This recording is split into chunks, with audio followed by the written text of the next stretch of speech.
la politique de développement durable pour le groupe La Poste, comme pour toutes les postes d'ailleurs, est une politique essentielle.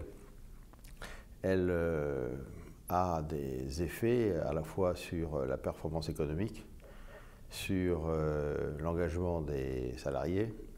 et sur la réputation de l'entreprise. Et lorsqu'on est une entreprise comme La Poste française ou comme les postes de manière générale, que l'on a souvent la première flotte automobile du pays,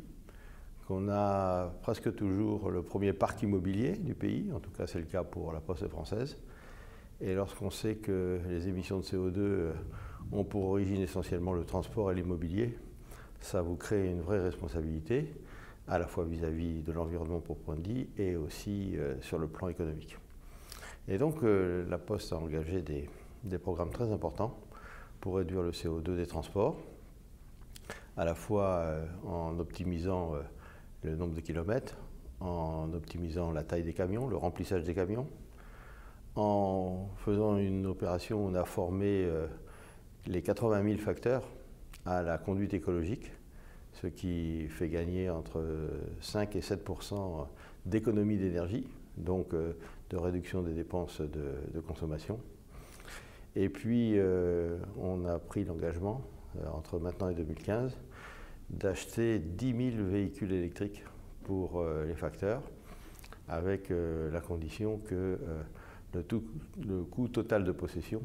soit le même que pour un véhicule thermique. C'est-à-dire que le coût d'investissement est un peu plus important, mais le coût de fonctionnement, grâce à l'électricité qui est beaucoup moins cher que le pétrole, grâce aux coûts de maintenance qui sont très faibles, fait que le bilan global est équilibré. Au total, quand on regarde les effets économiques et qu'on les complète par le fait que c'est une politique qui est bien comprise de l'ensemble des salariés et qui crée chez les salariés de l'engagement et de la fierté, et qu'on sait aujourd'hui que c'est quelque chose qui peut être sur le plan de la compétition tout à fait important. Aussi bien, d'ailleurs, nous-mêmes, lorsque on traite avec des sous-traitants, et c'est très important que les sous-traitants eux-mêmes soient,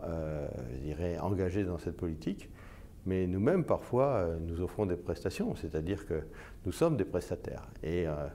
pour être retenu en tant que prestataire, maintenant, de plus en plus souvent, dans les appels d'offres, il y a des conditions assez fortes sur l'engagement environnemental. Voilà, donc pour toutes ces raisons, le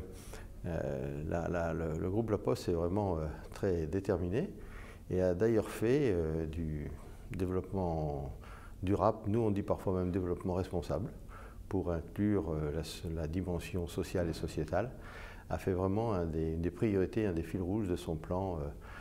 entre 2010 et 2015.